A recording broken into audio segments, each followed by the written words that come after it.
안녕하세요. 조남철 세무사입니다. 여기 없으니까 좀 나설긴 하네요. 오늘 아무래도 걱정을 했는데 그 이중고가 있었더라고요.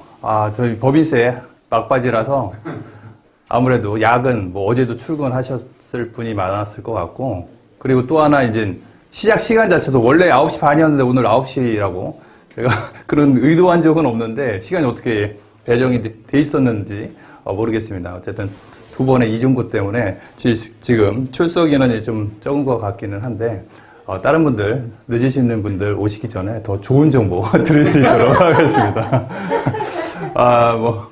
글쎄요. 앞단이 성실신고고 뒤쪽에 이제 법인전환 실무에 대해서 말씀을 드리게 될 텐데요. 우선은 작년이죠. 작년에 그 세무TV 2기에서 한번 강의를 했었는데, 그때는 교재가 한번 개정이 돼갖고, 이게 2021년 공지가 된 걸로 알고 있는데, 혹시 교재를 구입을 못했거나 작년 교재만 가지고 있다라고 하게 되면은 보시는 데는 무방한데 제가 이제 강의 안에 대한 그 페이지 링크가 되어 있을 텐데 조금씩 차이가 있을 수는 있습니다. 그리고 개정된 내용에 대해 갖고는 제가 별도 언급을 드릴 거기 때문에 작년 교재가 있다 해도 들을 수는 있겠지만은 조금 보시는데 신경을 쓰셔야 되기는 할 것 같습니다. 없으시니까 이게 저도 요즘 온라인 강의도 듣고 하지만은 뭐냐면은 이게 굉장히 콤팩트해지게 돼요. 아무래도. 저도 이제 교수님들에게 강의를 온라인으로 막 듣고 그랬거든요. 그러다 보니까 이거 사설을 많이 할 수가 없어. 왜냐면 이게 다 혹시라도 문제가 되거나 쓸데없는 얘기가 될 수도 있기 때문에 아무래도 시간은 작년 대비 동일한 시간이긴 하겠지만 더 많은 것들을 얻어갈 수 있는 시간이 되지 않을까 생각이 됩니다. 제가 준비한 주제는 개인기업의 성실신고와 법인전환 실무고요. 작년 교재와 동일한 교재의 내용입니다. 그리고 저희가 알아볼 거는 총 5가지인데 제가 생각하는 거는 파트 4까지 우선은 생각을 하고 있고요. 성실신고 다들 잘 아시겠지만은 기본적인 개념과 유형 판정에 대해서 그리고 성실신고 기준 판정에 대해서 조금 이슈가 있는 부분에 대해서 코멘트를 해드릴 거고요. 중요한 거는 제가 봤을 때 요 두 번째와 세 번째 파트인데요. 두 번째는 이 법인 전환을 하는 것이 과연 좋은지, 그리고 법인 전환을 하게 되면은 그 실무적인 절차에 있어 갖고 각각의 프로세스와 그 다음에 실무적인 디테일한 사항에서 어느 정도 팁을 여러 가지를 드리게 될 것 같고요. 그 다음에 여러분들이 가장 궁금해 하실 것 같은 파트 3에서는 법인 전환에 대한 그 유형, 세관면, 포괄영수도, 현물출자, 중소기업 통합 요 세 가지 방법에 대한 프로세스와 그 다음에 관련 예규, 판례, 그 예규 판례 하나하나가 모두 세금 추징과 관련이 되어 있기 때문에 굉장히 주의를 하셔야 할 것 같습니다. 그리고 필수적으로, 필수까지는 아니지만은 반드시 검토되어야 되는 것이 법인 전환을 하는 경우 영업권을 발생시킬지 말지, 그리고 우리가 통상적으로 알고 있는 그 영업권에 대해 갖고 세법상, 그 다음에 감정평가법상의 그 차이, 그리고 그로 바탕으로 발생될 수 있는 그 영업권의 관련 예규 판례를 알아보도록 할 거고요.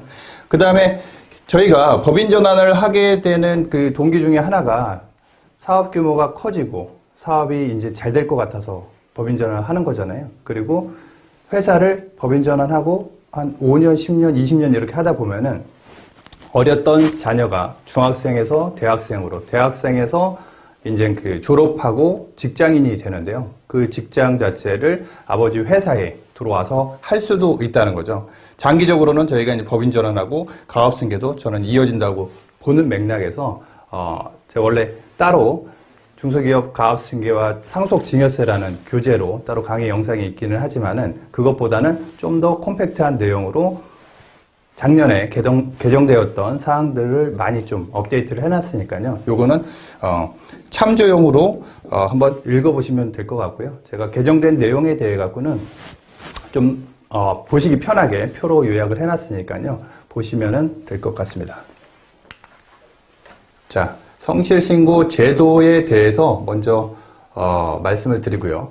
그리고 성실신고를 많이 하시는 세무사님도 계시겠지만은 성실신고를 그렇게 자주 하거나 많이 하지 않는 그 세무사님 같은 경우는 간혹 가다가 한 2년 전, 3년 전쯤으로 기억하고 있는데요. 성실신고 금액 자체도 많이 또 떨어진다 하더라. 그리고 또 어떤 사무장님들 모르기 때문에 앞으로 성실신고 금액 자체가 더 떨어질 수도 있다.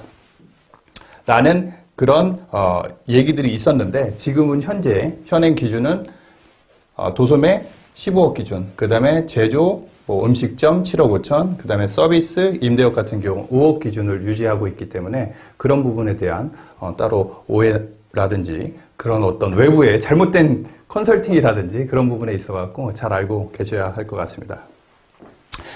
잘 아시다시피 성실신고 제도의 이제 그 도입의 취지 자체는 어느 정도 돈이 될 만한 사람들, 국세청 입장에서 돈을 추징할 수 있는 사람들에 대한 검증을 확실히 하겠다. 왜냐면은 개인 사업자에 대한 세무조사 확률이라든지 그 가능성은 굉장히 떨어지기는 하겠지만은 아무래도 개인 사업자다 보니까 성실신고 이전에는 매출 누락이라든지 비용의 과다 계상으로 인해 갖고 세금을 탈루하거나 조세 일시를 많이 일으키는 사례들이 굉장히 많았습니다. 그런 부분에 대해서 잡아내겠다. 근데 자기들이 하기에는 너무 이제 그 납세자들의 조세 저항이 심하기 때문에 중간에 끼어있는 세무대리인을 활용해갖고 그 버퍼 역할을 하겠다. 그래서 성실신고를 많이 하시는 분은 제가 어떤 유명하신 세무사님은 성실신고 한 100개 넘게 하신다는 얘기도 들었는데요. 그리고 보수표도 고시에 올라와 있는 보수표 기준으로 성실신고 확인 비용을 업체당 막 500만 원씩 청구하는 분도 있더라고, 보수표들. 워낙 그 권위가 있으시니까 그런 걸로 알고는 있는데, 저희 같은, 일반 세무사들은 200, 300만 받아도 아주, 좋은 수익 구조로 저는 생각을 하고 있습니다.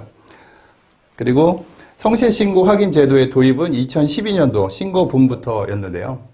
제가 이때 2013년도, 12년도 성실신고 대상 업체를 할 때, 제가 그때 근무세무사였는데, 세무사님께서 그 관리하는 업체 중에서 성실신고 확인 대상임에도 불구하고 성실신고를 안 하시더라고요. 왜 내가 통장을 줘야 되냐? 왜 내가 너한테 검증을 받아야 되냐는 납득할 수 없다. 그냥 신고해라. 그래서 그냥 신고하시더라고요. 그랬는데 그렇게 한 2년, 3년 지났는데도 불구하고 바로 세무조사가 나오지는 않더라고요. 제도 초기라서 그런지. 그거는 참조만 할 사항이고 요즘은 어떻게 바뀌었는지는 모르겠습니다. 그리고 성실신고 확인자는 세무사, 회계사, 세무법인, 회계법인이 되는 것이고요. 세무 전문가의 공공성, 전문성을 필요로 하기 때문에 이 국세청에서 지정을 해 놓은 것이고요.